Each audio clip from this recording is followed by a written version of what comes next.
cobblestones, square circles, and laughs. The Road of Savate. Professor Butron embarks on a journey across France to interview the living professors of Savate in 2012. This documentary captures the history of the French martial arts as told to you directly from each professor. Those who trained in the noble art of French foot fighting Savate understand that the professors propel the spirit of pugilism. Enjoy the vast knowledge that's being propelled within the documentary. Savate's history, subculture, its traditions have been passed on orally by its professors and higher ranks within the style. Even though books have been written, it's usually only about its methods of fighting. Enjoy The Road of Savate as told by its professors.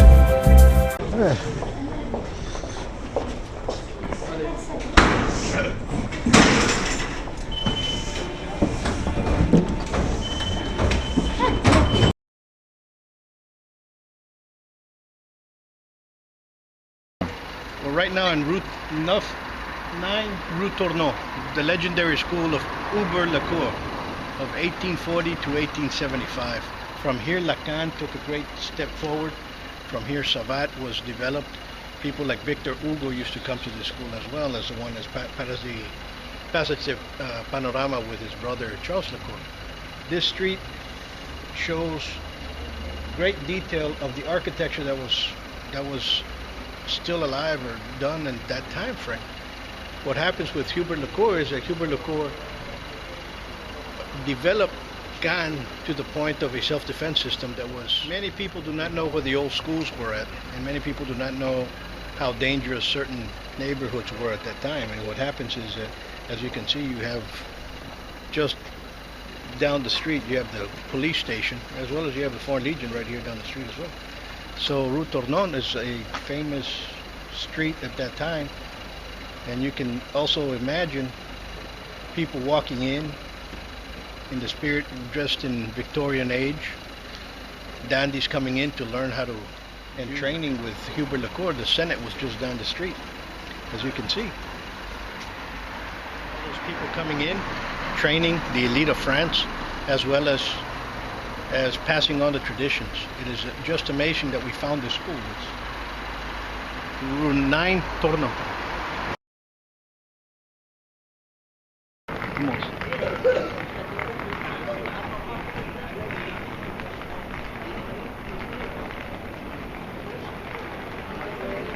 Un, deux, trois, un, deux, trois, un, deux, trois, un, trois, trois, un, deux, trois. On va arriver au niveau. Je demande, ouais. 23, 23, 23, 7, 8, 9, 10, 11, 12. Vas-y, faire vite et rapide. Allez, c'est parti. 1, 2, 3, 4, 5, 6, 7, 8, 9, 10, 11, 12. Ok.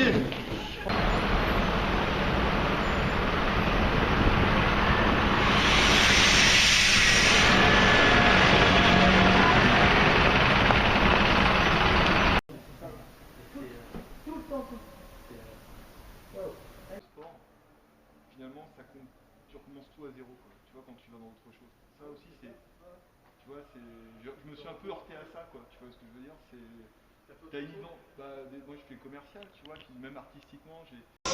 Allez.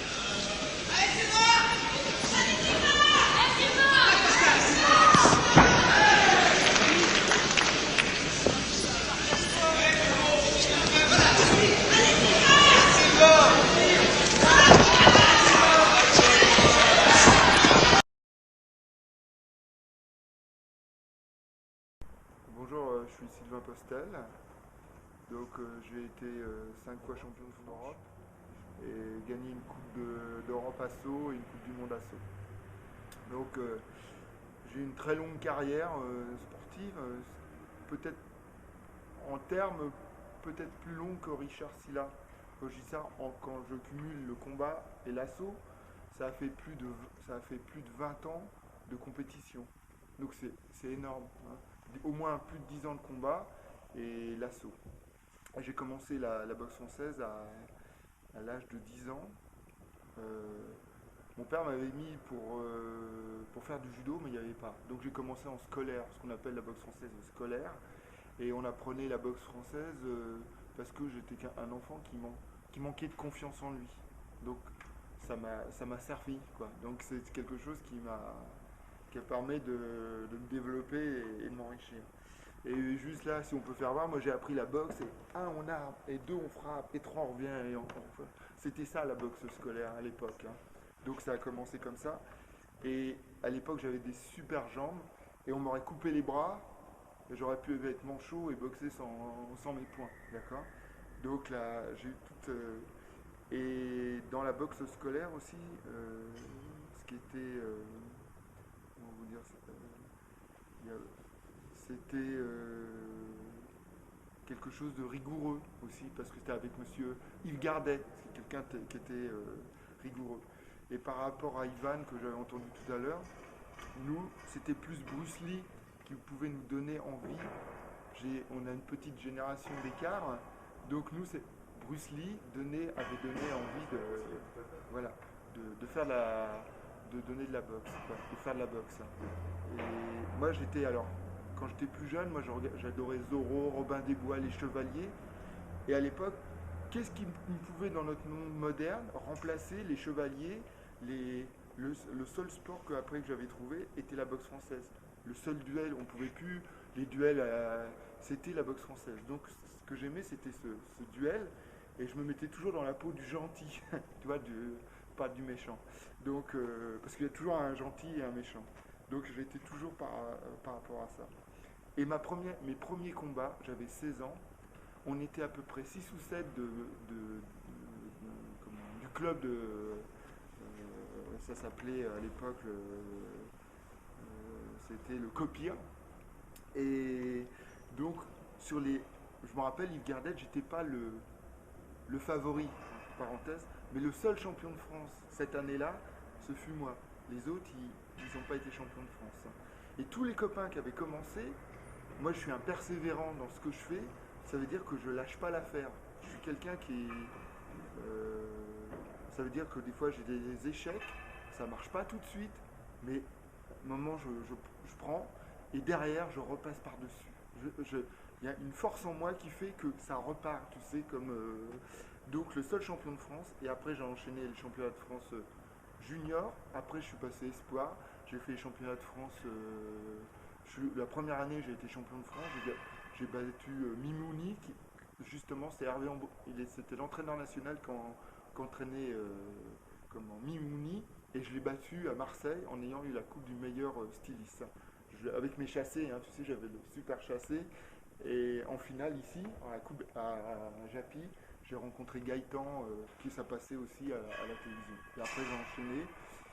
Par contre, j'arrivais à être champion de France. Il a fallu que j'attende 8 ans pour être champion d'Europe. À chaque fois, il y avait toujours un truc une fois j'avais été disqualifié. Un coup, je suis tombé contre Host. J'étais fatigué, donc Host, je n'ai pas pu le battre parce que ma boxe demande beaucoup d'énergie, quoi, tu vois.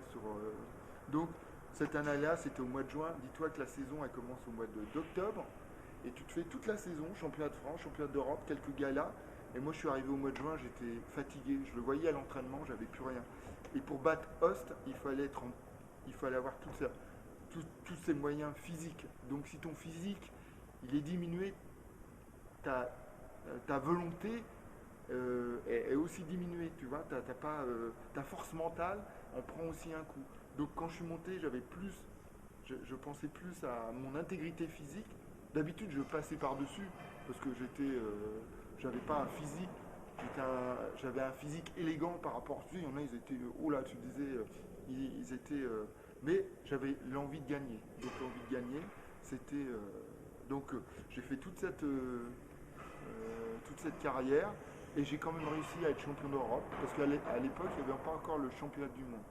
Et l'année d'après, j'ai arrêté, tu vois, j'avais fait plus de 10 ans de combat, et après, je suis passé à l'assaut. Et à 38 ans, il y a la première coupe européenne d'assaut que je gagne. J'ai 36 ans. Et à 38 ans, je suis le doyen de l'équipe de France. Et je gagne la Coupe du Monde à 38 ans. Et je commence à avoir mes problèmes de hanche.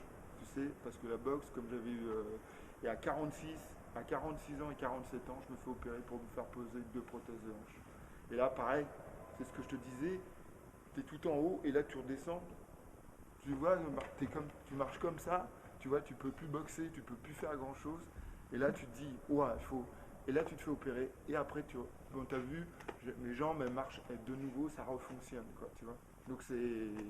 Mais il y a un truc, à un moment, tu es au fond et ça repart, quoi.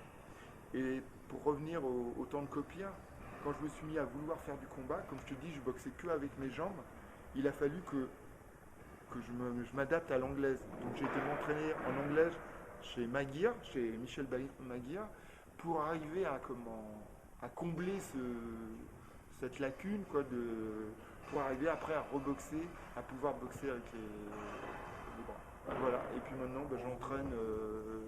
Je suis pas élitiste, donc ce que j'aime faire, c'est faire découvrir je cherche pas à faire des champions, comme je te dis. Ce que je veux faire, c'est découvrir mon sport, le bien que ça fait aux gens, de faire de la boxe française pour monsieur tout le monde. Tu sais, il y a beaucoup de gens dans le monde, ils voient la boxe française un peu, la boxe déjà, comme on est des barbares un peu, tu vois. Mais quand les gens après commencent à faire de la boxe, ils s'aperçoivent que ça leur fait du bien, que c'est quelque chose que tu peux avoir 30 ans et être une petite nana et faire de la boxe, en avoir 40 ou 50, te mettre à faire de la boxe française. Et c'est plus ça que j'ai envie de faire connaître. Je me sens comme un ambassadeur de ma discipline et que c'est ouvert à tout le monde. Je suis moins à vouloir former des champions, mais plus à le bien-être que apporte ce sport, quoi. Après, dans la société, on est un peu pollué par plein de choses. On est agressé, si tu veux. Et le fait d'aller faire ce sport, ça va te faire drôlement du bien. Donc je suis plus dans cette recherche-là. Et après, effectivement, je me dis que plus ton vivier de personnes sera plus tu auras de gens qui font de la boxe, plus à un moment tu pourras avoir des gens qui pourront devenir un qui voudra se lancer dans la compétition pour aller. Mais il faut du courage. Et comme il n'y a pas non plus beaucoup d'argent en boxe, tu sais, il faut du courage pour aller sur le ring et monter sur le ring et aller excuse-moi, sur la gueule, tu vois.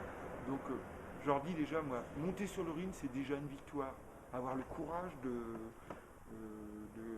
Après, tu gagnes, tu perds, mais c'est déjà beaucoup. Donc, voilà ce que j'avais à dire sur ce magnifique sport qui est malheureusement pas suffisamment connu et je trouve dommage que des fois maintenant il y a d'autres sports pieds-points qui prennent un peu le dessus. Quand on voit nos champions, Farina, Paturel, François Pénaco, qui ont boxé dans d'autres disciplines après et qui ont très très bien boxé, qui ont été, c'est très bien.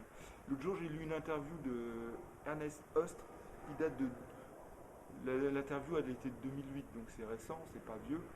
Ses meilleurs souvenirs ont été les combats contre moi et contre Rufus. Il se rappelle énormément du combat contre. Il a dit le sport qui lui a presque posé le plus de problèmes, c'est les gars de la boxe française.